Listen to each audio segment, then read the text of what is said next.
Adibihi, beginning with chanting. Okay, so who can remember a few verses ago, that first line where Yamaraj defined where Dharma comes from? Can you remember that first line in Sanskrit?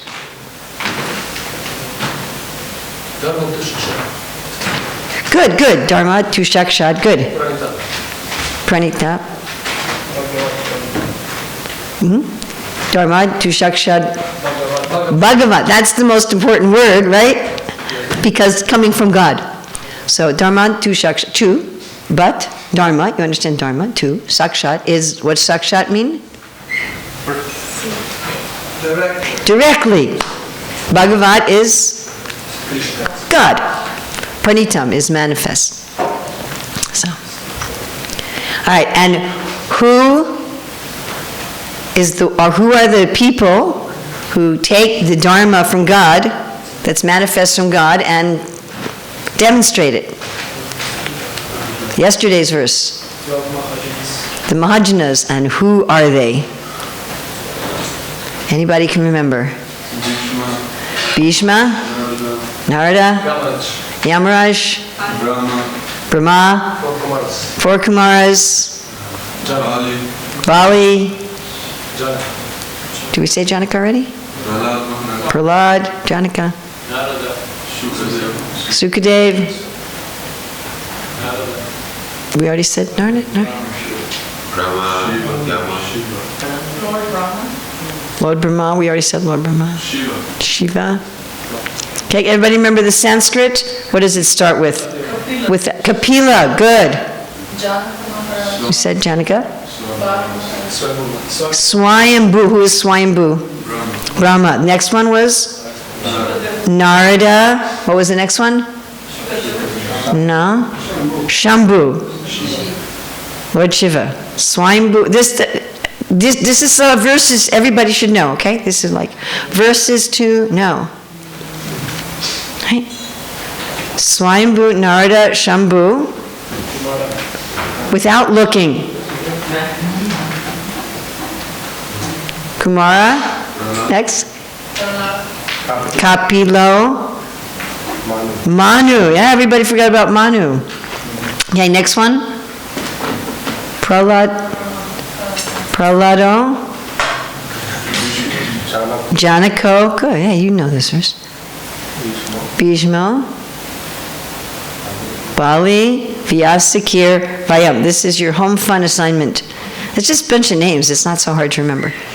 Okay, so Dharman tu shakshad Bhagavat Pranitam. And then, what's the next one? Can we try it again without looking?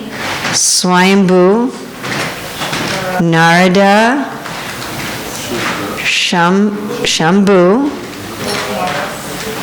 Kumara, Kapilo, Manu, Prahlado, Janako, Bhishma, Balim, Vyasakir. Who's Vyasakir?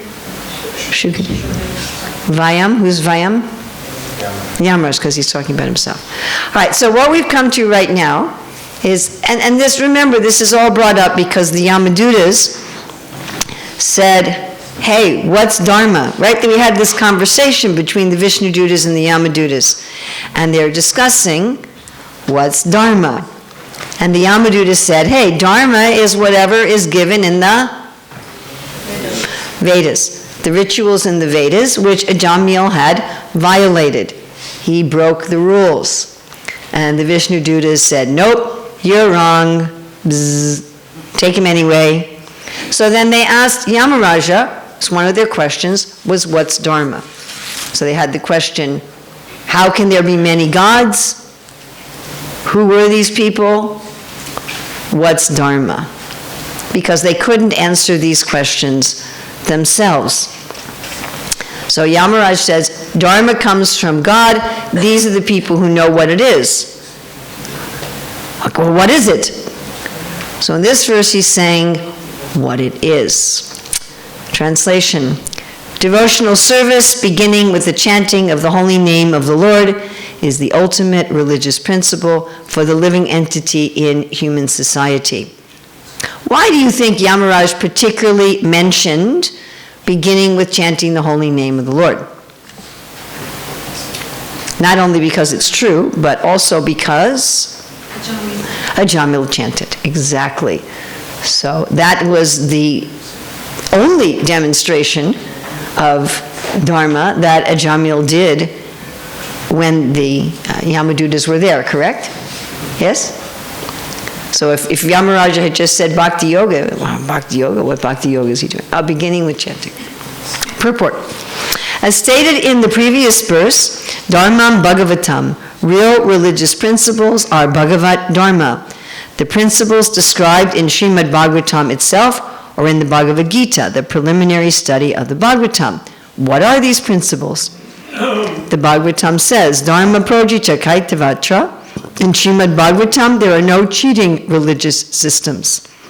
Everything in the Bhagavatam is directly connected with the Supreme Personality of Godhead. The Bhagavatam further says, Savaipam samparo dharmo yato bhaktir adhokshaje. The supreme religion is that which teaches its followers how to love the Supreme Personality of Godhead, who is beyond the reach of experimental knowledge. That's the word adhokshaja. Such a religious system begins with Tan Nama Grahana, chanting of the holy name of the Lord. Shravanam Kirtanam Vishnu Smaranam Parasevanam. After chanting the holy name of the Lord and dancing in ecstasy, one gradually sees the form of the Lord, the pastimes of the Lord, and the transcendental qualities of the Lord. This way one fully understands the situation of the personality of Godhead.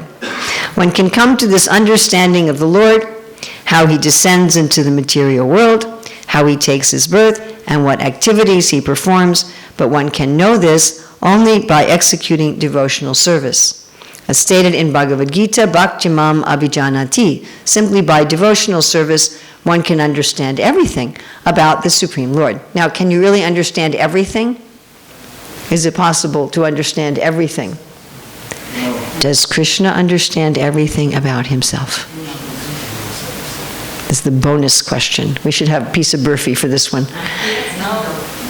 Yes. We have some people who say yes, some people who say no. Okay? The yes people, explain, how does Krishna know everything about himself?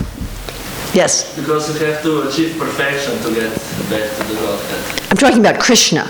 That was an excellent answer, but it was the right answer to a different question. So my question is, I'll repeat it and make it clear. Does Krishna know everything about himself? No. Well, did somebody say yes? Anybody want to say yes? The source of all knowledge. He's the source of all knowledge, okay? And those of you who say no, how is it that Krishna doesn't know everything about himself? Yes? He doesn't know everything, and the next moment he knows it. He does know everything, and the next moment he knows everything.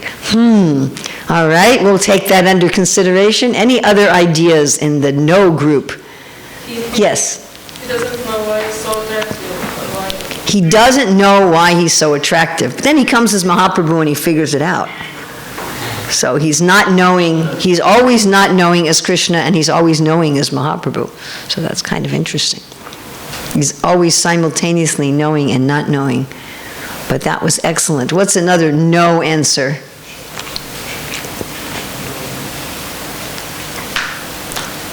You said no. What was your reason, Prabhuji? You said no? Yes. So what was your reason for no? He didn't know what is Radharani feeling when he serves him. Ah, But he okay. manifested like Radharani and Krishna. Okay, so same kind of thing. You're giving the evidence from Chaitanya Charitamrita that he had things about himself he didn't know.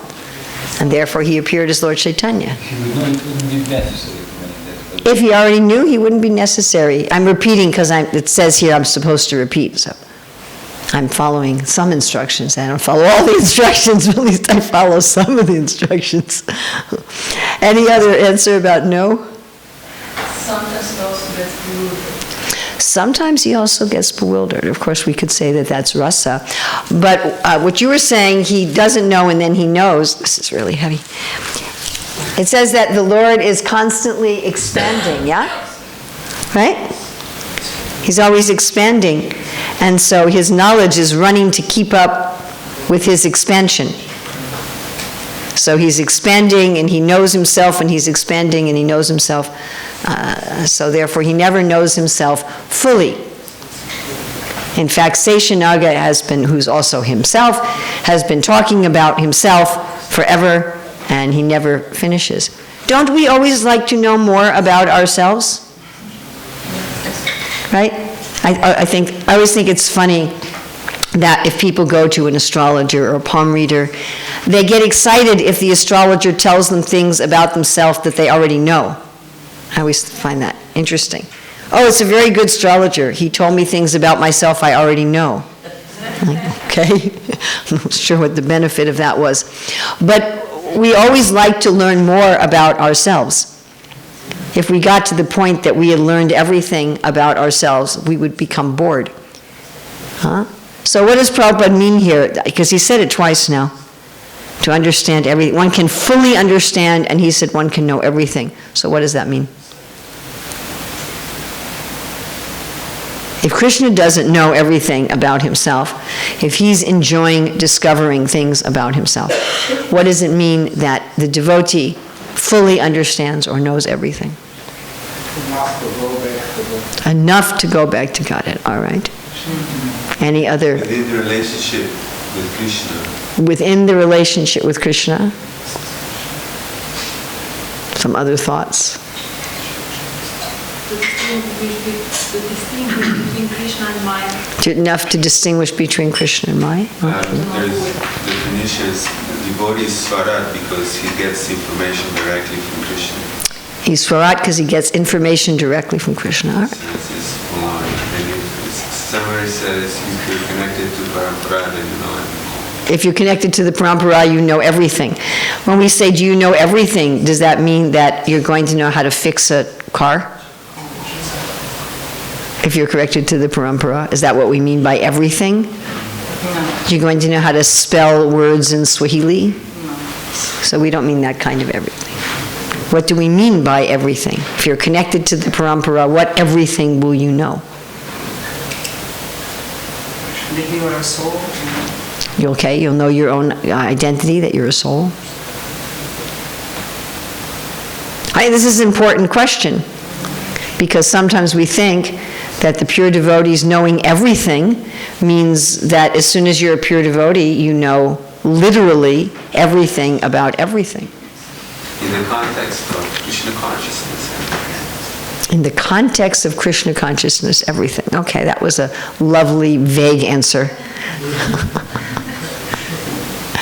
I mean, my husband told me that when he met with Prabhupada, when he was a brahmachari, he had had a job as a brahmachari anyway, Hare Krishna. And so he had some money saved up, and he wanted to buy a tape recorder for Prabhupada to travel with. So he asked Srila Prabhupada, Prabhupada, what is the best tape recorder to buy? And Prabhupada said, that I do not know. And my husband said he was thinking, oh, maybe he's not a pure devotee. If he doesn't know what is the best tape recorder, that he had some doubt, you know. And then Prabhupada paused and he said, but I have heard that Tandberg is very nice. So my husband bought him a Tandberg tape recorder. But he said he had that doubt. Oh, Prabhupada doesn't know. He doesn't know what's the best tape recorder. So we have this idea that if you're fully Krishna conscious, you know, you'll know how to make a watch. Or you'll know how to speak Swahili, or you'll know, right? You'll know how to do open heart surgery. And we kind of had this idea in the beginning of the movement that if you were, you know, attending Mangalartik, following the principles and chanting 16 rounds, that you were automatically qualified to do anything, which didn't end up being a very good policy. Okay, going on with the purport. If one fortunately understands the Supreme Lord in this way, the result is Tvaktva Deham Punarjanmanaiti, which is what you were saying. After giving up his material body, he no longer has to take birth in this material world. Instead, he returns home back to Godhead. That is the ultimate perfection. Therefore, Krishna says in Bhagavad Gita 8:15, Mamupecha punarjanma dukalayama shasvatam napnuvanti mahatmana samsiddhim paramam gataha. After attaining me, the great souls who are yogis in devotion never return to this temporary world which is full of miseries because they have attained the highest perfection. Etavan eva lokesmin pumsam dharma parasmitaha bhakti yoga bhagavati tannama grahana dibihi. Devotional service, beginning with the chanting of the holy name of the Lord, is the ultimate religious principle for the living entity in human society. So now the mystery has been solved.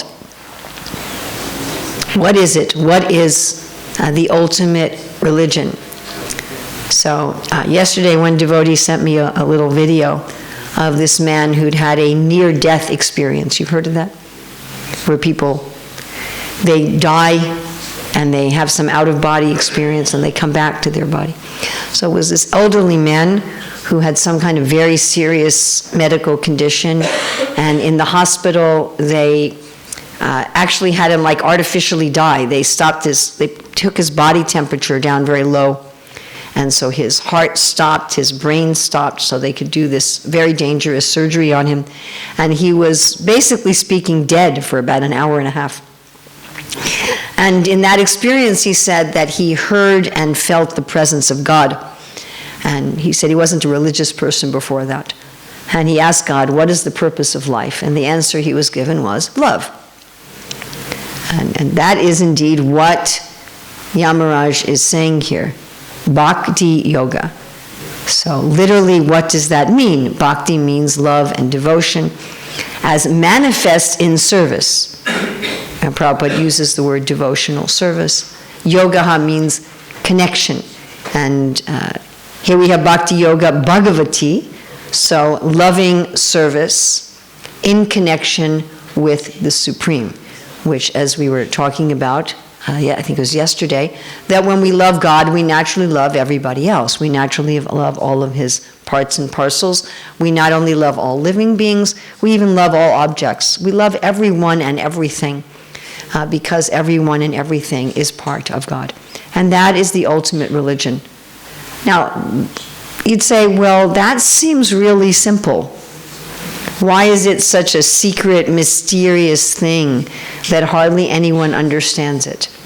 Even, they were saying in the mode of goodness you can't, in the previous verse, in the mode of goodness you can't really understand it. Even the great demigods can't understand it. And I think sometimes, it's just like Prabhupada says that in one lecture, people don't like a simple thing.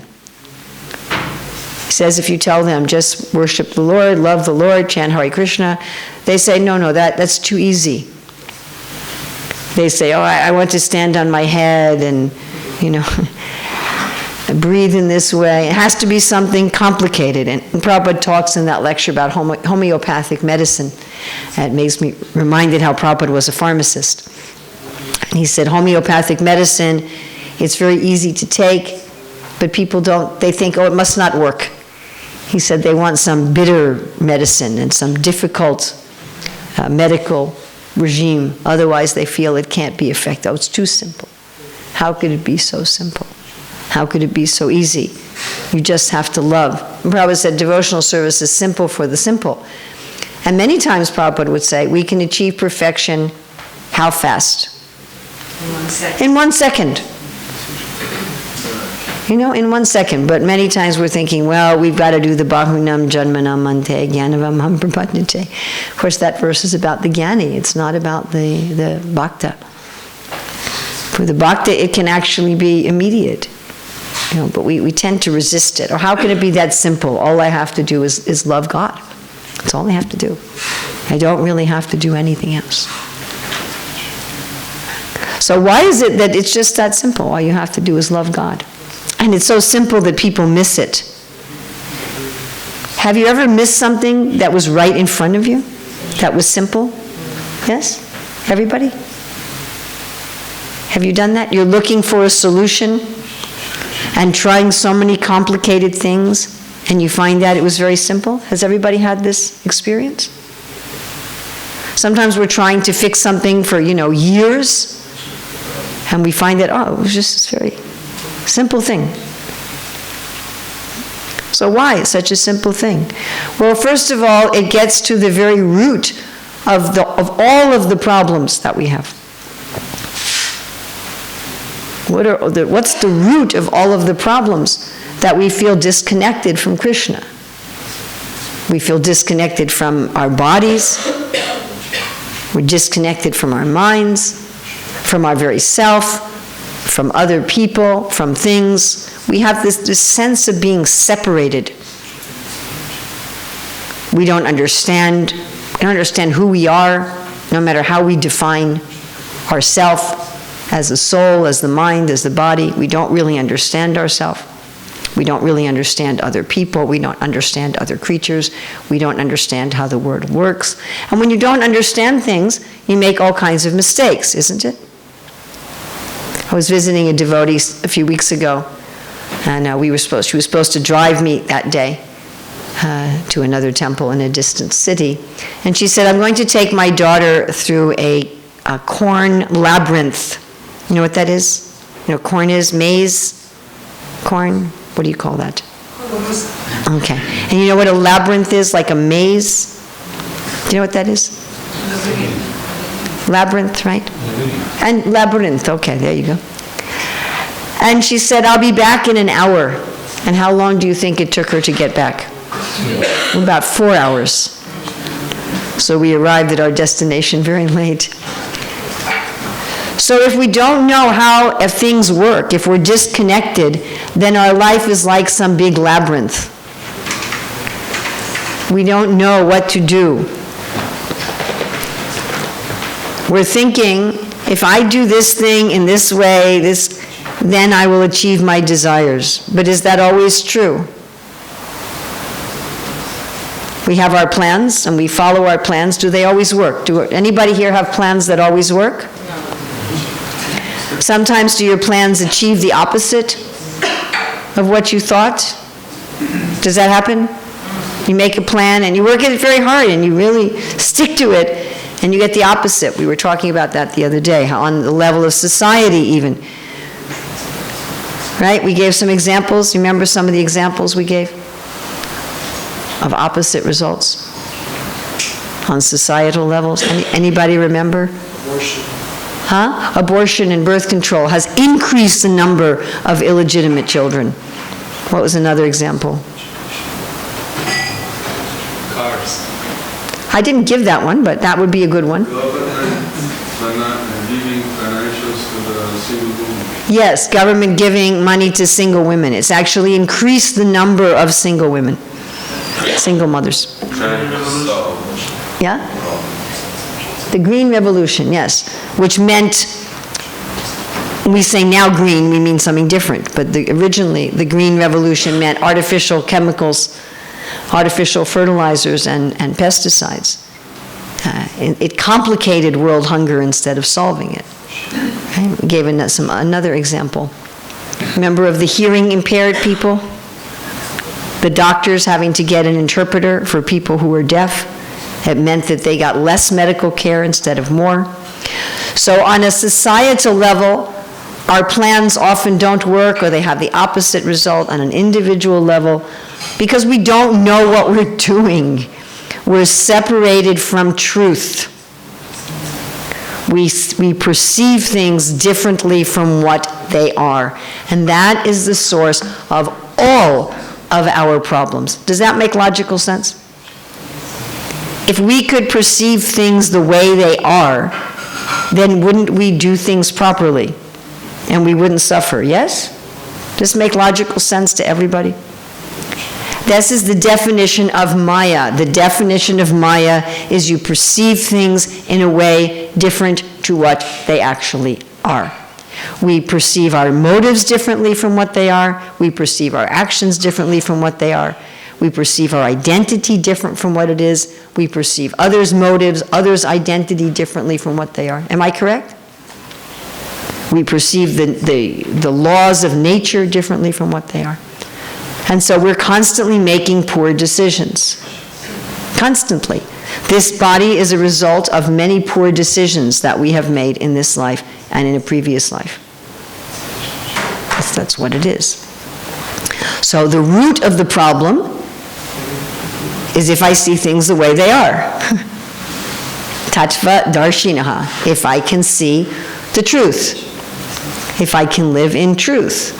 And what is the truth?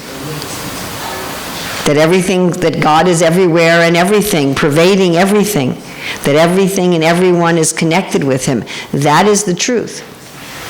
And what is the basis of that connection? The basis of that connection is reciprocal service and affection. That's the basis of that connection. Like, why are we connected to our things? We have some feeling of connection with our phone, with our shoes, whatever, with our money, whatever you may have. Why? We have some affection for it, isn't it? Don't you have some affection for your things? Yes? Yes? Yes, of course. I had a funny experience. About a year ago, I got a new phone, and it was bigger, and it was gold. And my other phones had always been small and black. So right after I got my new phone, usually I don't have my phone when I'm giving class at all, but somehow I had my phone with me. And usually I don't take it out. I have this thing to record. I don't record on the phone. And many times, I mean, it's not here, but many times where I go, people put their phones near me to record. So many times all around me are people's phones. Anyways, I had this new phone, and I had to look up something. Somebody asked me to look up a verse. I took up my phone, I looked up the verse, and I put it down. And guess what I did? I forgot about it. I was actually getting in the car to leave. Oh, your phone. Because I hadn't established any affection with that phone yet. I had just bought it. I didn't have a connection with it. So then what I did, I took out my phone and I looked at it and like, this is my phone, this is my phone. Tried to imprint it on my consciousness. And that's our connection with other people. I have some emotion connected. Even it may be a negative emotion, I have some emotional connection. So Krishna has an emotional connection with everything. And when we get that emotional connection with Krishna, then we immediately understand how everything is linked and how everything works. That doesn't necessarily mean that we know how to fix a broken car.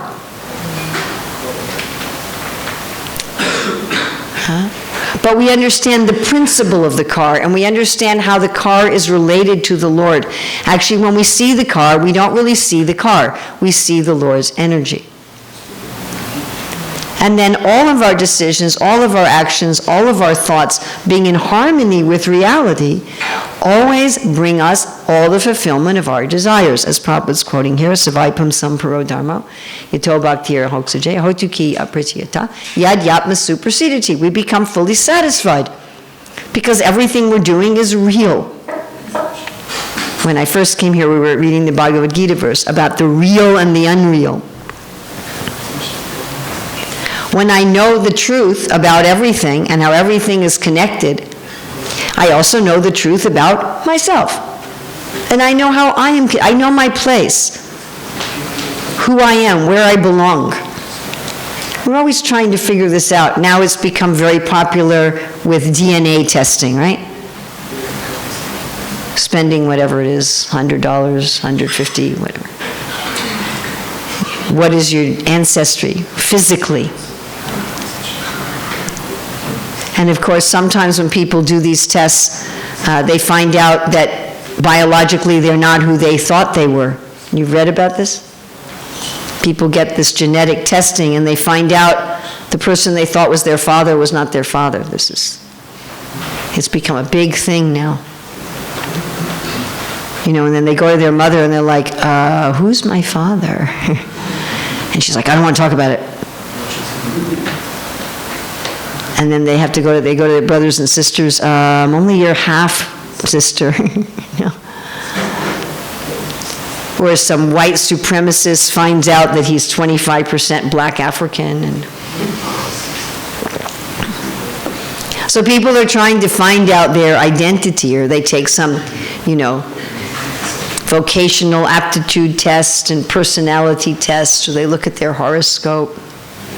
We want to find out, who am I? Where do I fit? Where do I belong? How am I connected? But when we connect with Krishna, we really understand that. We understand that in the actual, eternal, spiritual way. And we understand on the physical platform also. And when we connect with the Lord with love, we revive our relationship. Each of us has a particular individual relationship with the Lord. It's not just a general thing. Oh, I love the Lord. How do you love the Lord? Even material love is not general, it's specific. We have affection for so many living beings, but that affection is different. If you have more than one child, your affection for each child is a little different, correct? Right? And like our affection for our mother, it's a little different than for our father. And if we have more than one brother or sister, our affection for each of them is also a little different. You can say, I love both my sisters, or I love my brother and my sister, but I don't love them exactly the same. It's different.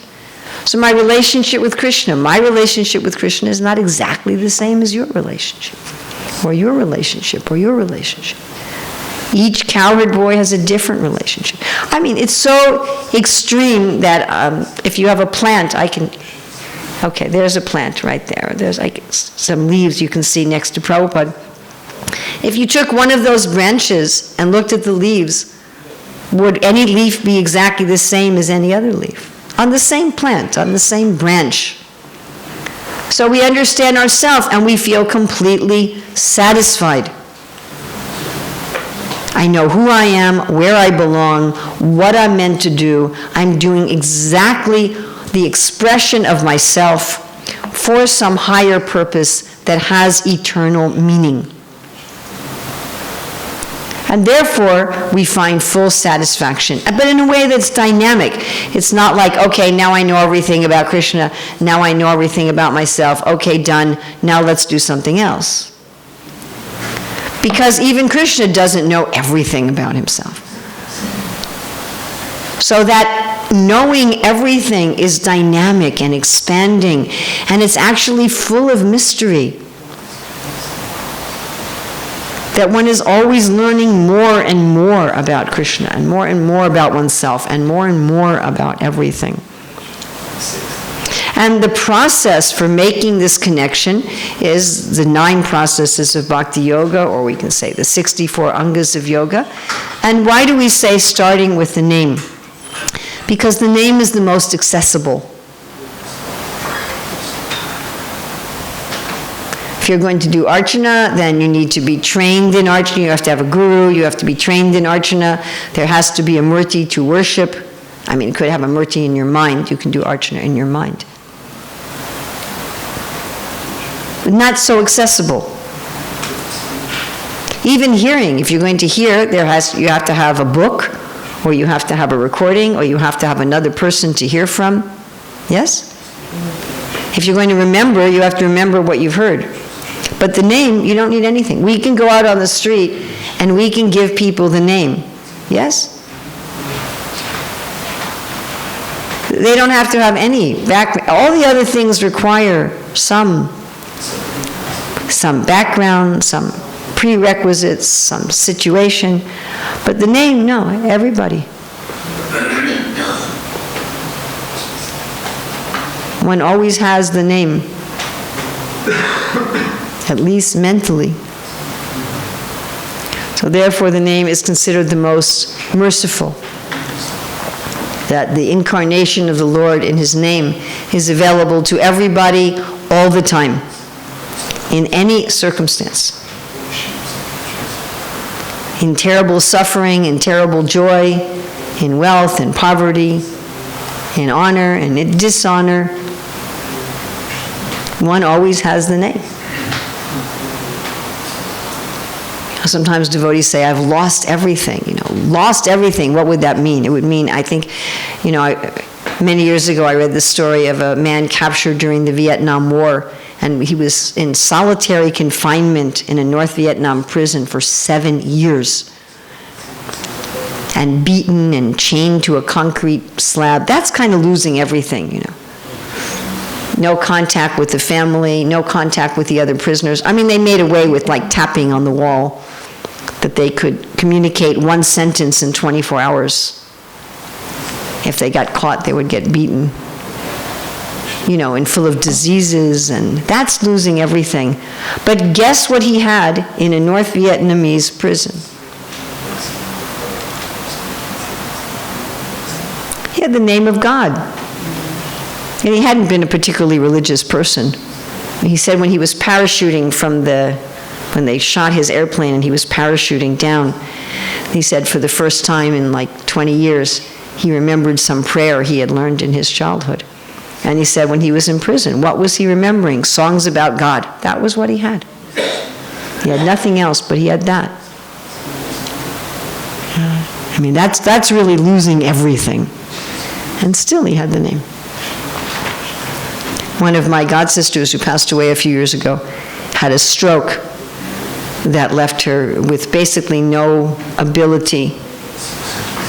She couldn't remember anyone or anything.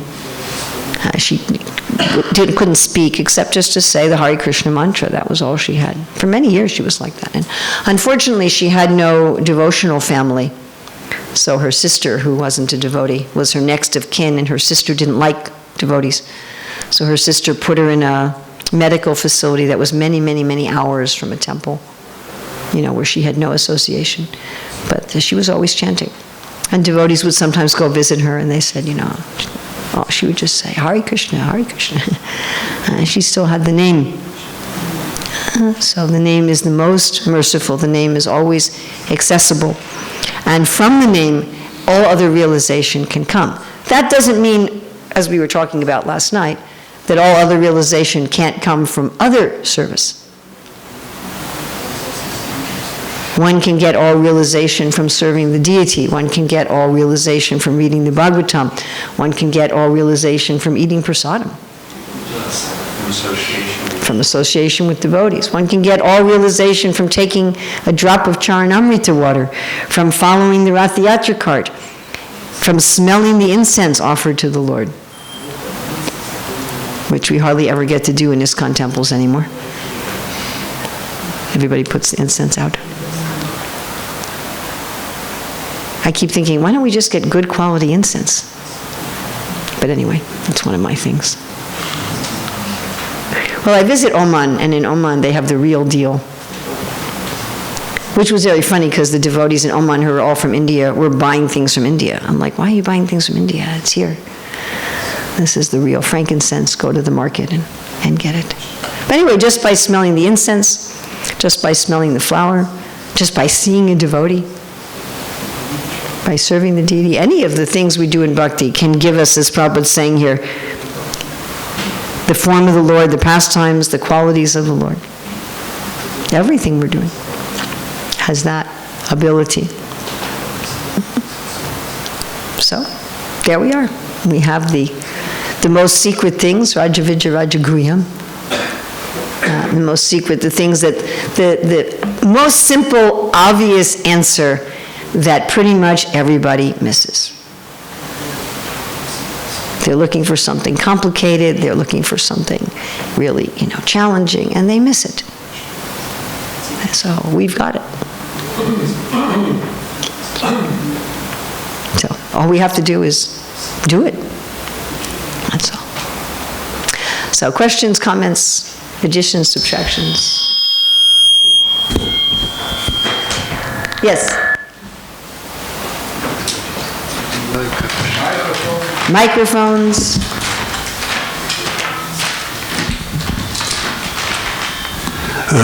No, which half the time doesn't work very well. No, it works too much. we often say that our process is self-realization. Yes. The lecture was about gaining knowledge, and we were many times saying that we have this intense self-interest, whether we identify with whatever facility inside or covering with the soul. Is it working or no? Battery's dead. Okay, so then I have to repeat what you say. So, what? My mic works. Just forget about that mic. I'll just repeat. So the first thing you said was our process is described as, Prabhuji, our process is described as self-realization, and we have an intense self-interest. Whatever self we identify with. Okay.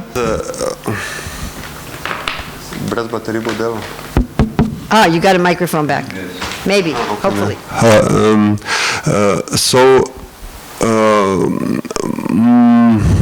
Our Maharaj told me once that these motives in material world, one of them or two of them are to be one with everything and to be separate from everything both. By getting knowledge about ourselves, we are kind of always directed outside of ourselves. But still, we are ourselves. We are not everything. So how is with that when we get more and more liberated? Who we are? Are we? What kind of this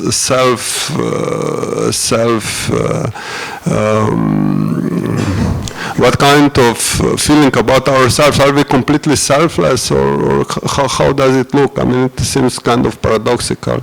It is actually paradoxical. Yeah, of course. It is paradoxical. One of the qualities of Krishna is that he's paradoxical. Yeah. And that he walks and he doesn't walk. He's near and he's far. We're one with him and we're separate from him. So he is full of these kind of paradoxes, which is part of why people have so much difficulty understanding how the world is both beautiful and ugly, how the nature is both kind and cruel. He is full of these paradoxes. So do we have any self-interest in a liberated state? Yes, but our self-interest is connected with the whole. And we don't experience it as a separate self-interest. I mean, if you think of it as a material example, which will not be perfect, but to give you some idea, if you've ever worked for a really good company or a really good organization or a really good manager, a really good boss, like I had an experience in the 90s where I came to Denmark to do some service.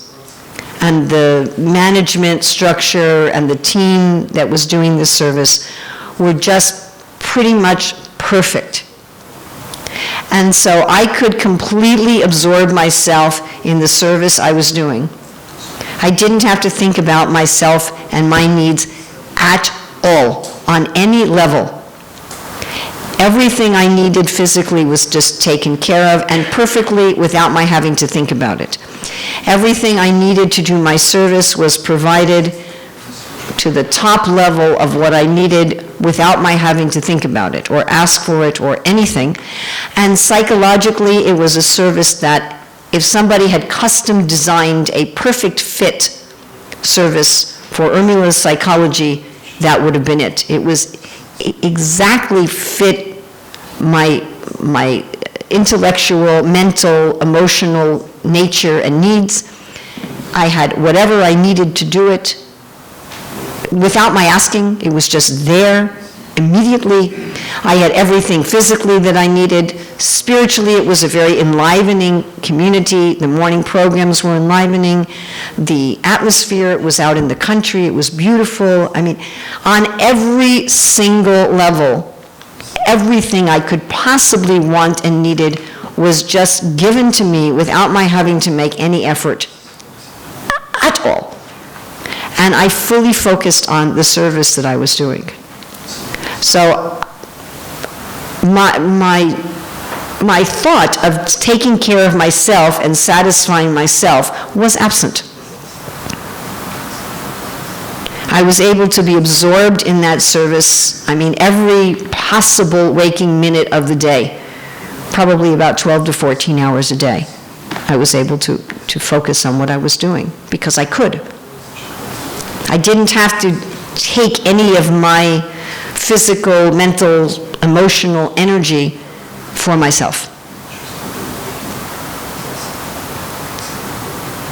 So, what I understand is that full realization of Krishna consciousness is basically like that.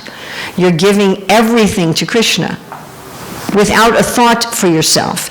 Not because you're repressing your, it's not like some kind of cult or some kind of dictatorship or something, it's like you're in prison where you're repressing all of your needs and you're squashing them and you're trying to become a nothing. So you give everything to Krishna like he's some kind of, Hitler, and you have nothing. It's not like that. But I'm part of Krishna. When I give everything to him, I'm naturally satisfied. My hand doesn't have to think about its own interest. It only has to think about the interest of the body. So if you've had any experience even close to that, where you're just so taken care of, that you just don't have to think about your needs at all. In any way whatsoever. You just focus on giving. There are many companies and organizations that really try to treat their employees like that. I mean, obviously, if you're not Krishna, you can't do it completely. It doesn't work. I was only there for 3 weeks. If I had been there for 3 years, I'm sure that wouldn't have been able to be sustained. I was dealing with jivas, I wasn't, But that's some idea. So the pure devotees forget themselves. They forget themselves because they're just automatically satisfied. They don't have to make a separate effort to be satisfied. Therefore, they forget about themselves. They focus totally on Krishna and the other, and everyone is like that. So in an association where everybody is in prema bhakti, everybody is liberated, everybody is giving to everyone without any thought of themselves. Everyone is appreciating everyone without being concerned about how much they're being appreciated. But they are being appreciated because if everybody is appreciating everybody, then everybody gets appreciated. But nobody is thinking, I didn't get appreciated. Wait a minute. You follow? They never think like that. They never think about my appreciation, my prasadam, or my room, or my clothes, or they don't need to. It's just there. So everybody is always thinking about others. And that way they feel fully who they are and fully satisfied in who they are. You can't artificially imitate that. Doesn't work.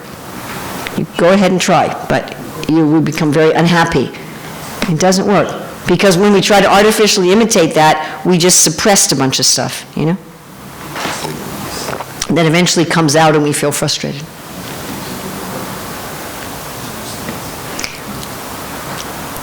Is that okay? Yes? Do we have still a working microphone? Oh yeah, thank you. Yes. No, can you hand it to the person behind you? He was behind you, it's okay. Yes. Perfection in one moment. What's mean perfection? Love or? Prabhupada says we can get perfection in one moment. What does that mean? Yeah, means love, perfection or love. Well, many times Prabhupada will say surrender, but that surrender is not a military surrender. It's not, I wish I had won the war, but the other guy was stronger, and I've been defeated, and I don't want to surrender, but I don't really have much of a good choice, so.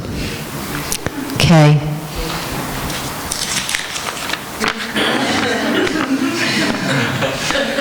surrender. I hope you don't kill me. I hope you don't torture me. I hope you follow the Geneva Convention. No, it's not like that. It's the kind of surrender people do when they get married. You know, when people get married, I don't know if I should say this or not. You know, you never really know somebody. You could even have lived with them for a few years. In fact, people who live together before marriage are more likely to get divorced. Twice as likely. But anyway. You know, you could have known them since childhood. Do all the astrological charts, ask all their friends. But you're surrendering.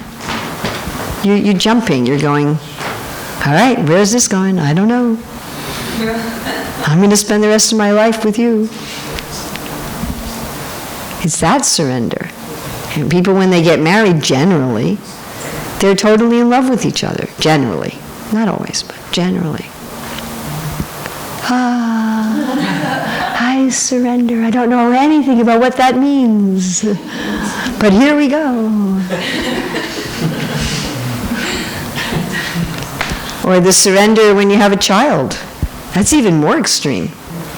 At least with a spouse, you can look at them and meet them, and look at the horoscope and ask their family. With the child, you have no idea who you're getting. You don't have any idea at all. You don't know if you're getting a boy or a girl. You don't know if they're going to be healthy or sick. You don't know what kind of personality they have. You don't know anything about them whatsoever. And you're like, oh, you're going to have a child. Here's my baby. And you're surrendering. Blindly, really.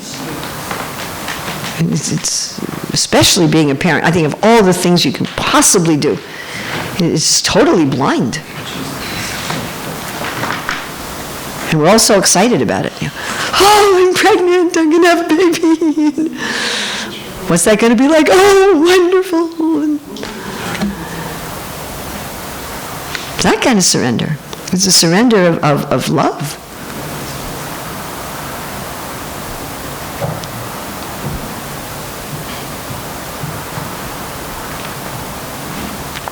I mean, if we're willing to surrender in this world, and most of us are, of course nowadays, I don't know, people don't have families anymore and everything's messed up.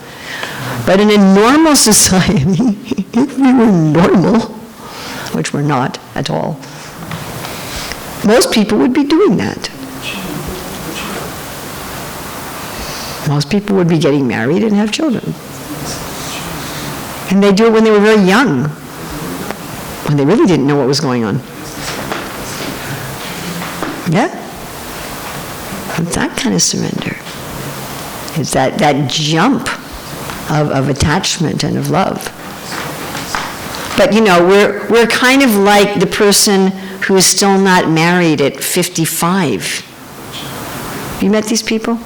You know, well, I don't know about that one. I don't know about that one. And I don't know about that one. Or people who are together for like 15 years and they don't get married. You've met these people also, you know? Well, I'm still not sure. Yeah. We're kind of like that with Krishna. We're kind of hanging out, you know? Like when Prabhupada saw a man and a woman living together, he'd say, get married. Yes? Always. I mean, sometimes he'd do it a little gently. He'd say, so, do you plan on getting married? Satyabhama told me it was like this with her and Pramana. Do you plan on getting married? Do you plan on getting married? When are you going to get married? When are you going to get married? This Sunday is a very auspicious day for a wedding. We're going to have a wedding. He did that. You know, as I travel, I find more and more, you know, devotees where they're just living together without marriage. And I always say, get married. So we're kind of doing that with Krishna. We're kind of living with him, you know. And I'm kind of checking you out. Surrender already. I'm not really sure. I don't know. Are you going to hurt me? Are you going to cheat me? Are you really going to take care of me? What about my own freedom? I don't know. Maybe later, sometime. And the moment when we say, yeah, okay. I don't know where it's going to go. I don't know where you're going to take me. I don't know what you're going to do with me. I don't know. But I'm just going to surrender. We do it materially, you know. Why not do it with Krishna? But usually it takes a long time. We see other people who surrendered, and oh, that person surrendered, and I guess it worked out all right for him. Maybe I can do a little more. Okay, oh, but that person surrendered, and then they got in a car accident, so I don't know. Maybe I don't want. Should I do it? Should I not? I'll chant my rounds, but I won't really concentrate. I'll just sort of half concentrate, because I don't want to really surrender. I'll read the book, but I won't really meditate, because then, yeah, I keep a little something back over here. Yeah? Is that all right? And one day we're going to go, okay, I'm convinced. Woo! And you're like, why didn't I do that a long time ago? Krishna is wonderful. He's not some ordinary conditioned jiva who is going to disappoint me, as all ordinary conditioned jivas will, by the way, even if they also chant Hare Krishna. Srila Prabhupada ki jai.